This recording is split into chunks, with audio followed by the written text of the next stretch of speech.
లూకా సువార్త 24వ అధ్యాయం 43వ వచనం. అందుకు ఆయన వానితో, నేడు నీవు నాతో కూడా పరదేశులో ఉందవని నిశ్చయముగా నీతో చెప్పుచున్నాను అని. అందుకు ఆయన వానితో, నేడు నీవు నాతో కూడా పరదేశులో ఉందువని నిశ్చయముగా నీతో చెప్పుచున్నానని. దేవుని పరిశుద్ధ నామాన అందరికీ వందనములు తెలియజేసుకుంటున్నాను.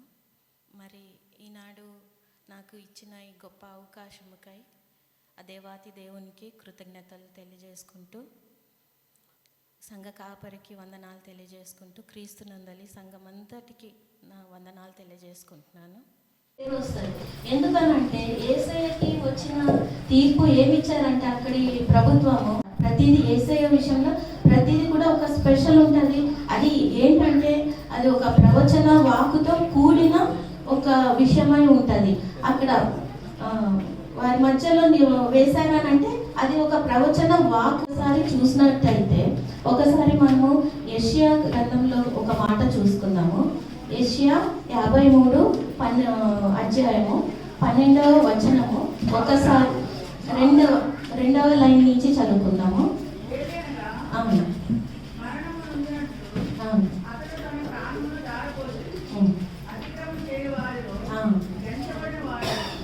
చాలా ఈ దొంగల మధ్యలో మరి సిలువను వేలాడదీశారు అని అంటే మరి యేసయ్య ఏం తప్పు చేసినట్టు లేదు కదా. ఇక్కడ ఏ పాపం ఎరుగని ఏ తప్పు చెయ్యని పరిశుద్ధుడిని ఇద్దరు దొంగల మధ్యలో సిలువ వేసినట్టు మనం చూస్తాం.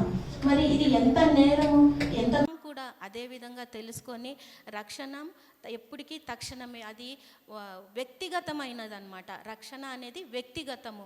ఒకరు ఇది చెప్తే బలంతానో చెప్పి పెడితే అది వచ్చేది కాదు. తక్షణమే మనము రక్షణ విషయంలో ఇంకా ఎవరైనా ఏమైనా మనము ఆలోచించే వారంగా ఉంటే, ఆలస్యం చేసే వారంగా ఉంటే మనము ఆలోచించాలి. దేవుని యొద్దకు మనము వేగరమే పడి మనము వెళ్ళాలి అనేసి, ఆయన యొద్దకు మనము ఉండాలనేసి మాట్లాడి ఈరోజు చూసుకున్న ఈ కొద్ది మాటలను బట్టి దేవుడు దీవించును గాక. తప్పు మాట్లాడి క్షమించండి. సిలువ వేసినప్పుడు యేసుక్రీస్తు వారు సిలువలో పలికిన 7 శ్రేష్టమైన మాటలను ఈరోజు మనము ధ్యానించుకొనుచుండగా, మరి నాకు ఇయ్యబడ్డ 2వ వాక్యము ఈరోజు ధ్యానించుకుందాము.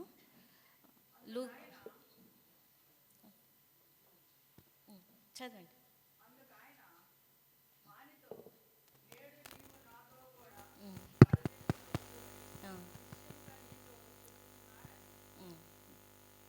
ఈ చదవబడ్డ వాక్యం బట్టి నేను దేవుని సాయం కొరకు చిన్న ప్రార్థన చేసుకుంటాను.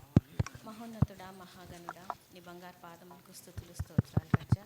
తండ్రి, ఈ దినమున మరి మీ మాటల్ని ఇక్కడ ధ్యానించబోచుండగా నీ సహాయం కొరకు వేచి ఉన్నాను ప్రభువా. నైనా నేను కాదు మాట్లాడేది, నేను కాదు రాజా. నైనా నన్ను మరుగు చేసి తండ్రి నా నోటిని బూరగా వాడుకొని నైనా మీరు మా అందరితో ఇక్కడ మీరు మాట్లాడమని వేడుకుంటూ, మీ యొక్క ఆత్మను మా మధ్యలో ఉంచి నా మీద నీ కృప ఉంచమని వేడుకుంటూ యేసు నామాన అడిగి వేడుకొంచున్నాను తండ్రి, ఆమేన్. మరి ఈరోజు లూకా రాసిన సువార్తలో మనము 23వ కూడా అదే విధంగా తెలుసుకొని రక్షణ ఎప్పటికీ తక్షణమే, అది వ్యక్తిగతమైనది అనమాట. రక్షణ అనేది వ్యక్తిగతము. ఒకరు ఇది చెప్తే బలంతానో చెప్పి పెడితే అది వచ్చేది కాదు. తక్షణమే మనము రక్షణ విషయంలో ఇంకా ఎవరైనా ఏమైనా మనము ఆలోచించే వారంగా ఉంటే, ఆలస్యం చేసే వారంగా ఉంటే మనము ఆలోచించాలి. దేవుని యొద్దకు మనము వేగరమే పడి మనము వెళ్ళాలి అనేసి, ఆయన యొద్దకు మనము ఉండాలనేసి మాట్లాడి ఈరోజు చూసుకున్న ఈ కొద్ది మాటలను బట్టి దేవుడు దీవించును గాక. తప్పు మాట్లాడి క్షమించండి. మా ప్రేమ నమ్మకం కలిగినటువంటి పరలోకపు తండ్రి, అద్భుతకరుడా, ఆశ్చర్యకరుడా, అనునిత్యము కాచి కాపాడుతున్నటువంటి మా దేవా, నీ వందనాలు చెల్లిస్తున్నాను తండ్రి. గడిచినటువంటి నాయన సంవత్సరం శుభ శుక్రవారం నుంచి ఈ సంవత్సర కాలం అంతవరకు కూడా ప్రభువా నాయనా తండ్రి, నన్ను నా కుటుంబాన్ని సంఘాన్ని కాచి కాపాడి సజీవ లెక్కలో ఉంచి నాయన ఈ యొక్క దినాన్ని ప్రభువా మేము జరుపుకోవటానికి ఇచ్చిన కృపను బట్టి తండ్రి నీకు వందనాలు చెల్లిస్తున్నాను తండ్రి.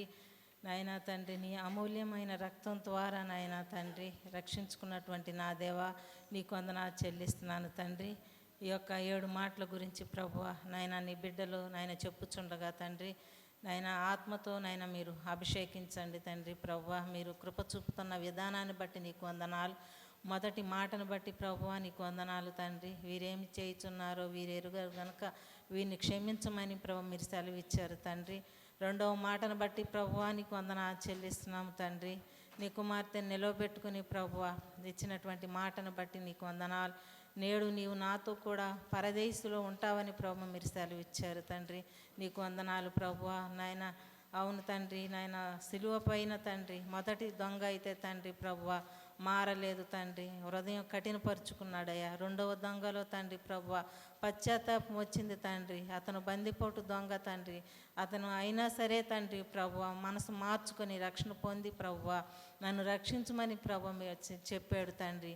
అందువల్ల తండ్రి నేడు నీవు పరదేశంలో ఉంటావని ప్రభువా చెప్పాడు. అందును బట్టి ప్రభువా నీకు వందనాలు చెల్లిస్తున్నాను తండ్రి. నా కోసం మా కోసం ప్రభువా మీరు సిలువ పైనైనా తండ్రి నీ రక్తాన్ని చిందించారు తండ్రి. ప్రభువా అతిక్రమం నాయన తండ్రి ప్రభువా నా అతిక్రమం నిమిత్తం మీరు సిలువపై రక్తం కార్చారు తండ్రి. నీకు స్వరూపమైనను సొగసైనను లేదు తండ్రి ప్రభువా నా నిమిత్తము. అందును బట్టి నీకు వందనాలు ప్రభువా. నీ వాక్యం అందించిన నీ బిడ్డను బట్టి నీకు వందనాలు. తన కుటుంబాన్ని మీరు దీవించండి నాయన, ఆశీర్వదించండి తండ్రి. మీరు చెప్తున్నారు తండ్రి నాయన చెప్పడం నాయన తండ్రి క్రియలు కావాలని ప్రభు మీరు సెలవిస్తున్నారు. నీ బిడ్డ ద్వారా మాట్లాడారు ప్రభు. ఆ విధంగా మేమందరం కూడా నీ క్రియలు కలిగినటువంటి బిడ్డలుగా ఉండే కృపనైనా మీరు దయచేయండి తండ్రి.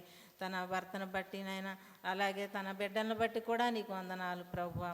నాయన తండ్రి నాకు ఇచ్చిన సమయాన్ని బట్టి నీకు వందనాలు తండ్రి ప్రభువా. ఈ విధంగా నీ బిడ్డలో మాట్లాడుచుండగా తండ్రి మీరే ఆత్మతో అభిషేకించి తండ్రి నాయన మీరే నాయన మాట్లాడవలసిందిగా నాయన నా యొక్క చిన్ని ప్రార్థన యేసు అతి పరిశుద్ధ నామములో అడిగి వేడుకుంటున్నాను తండ్రి. ఆమేన్.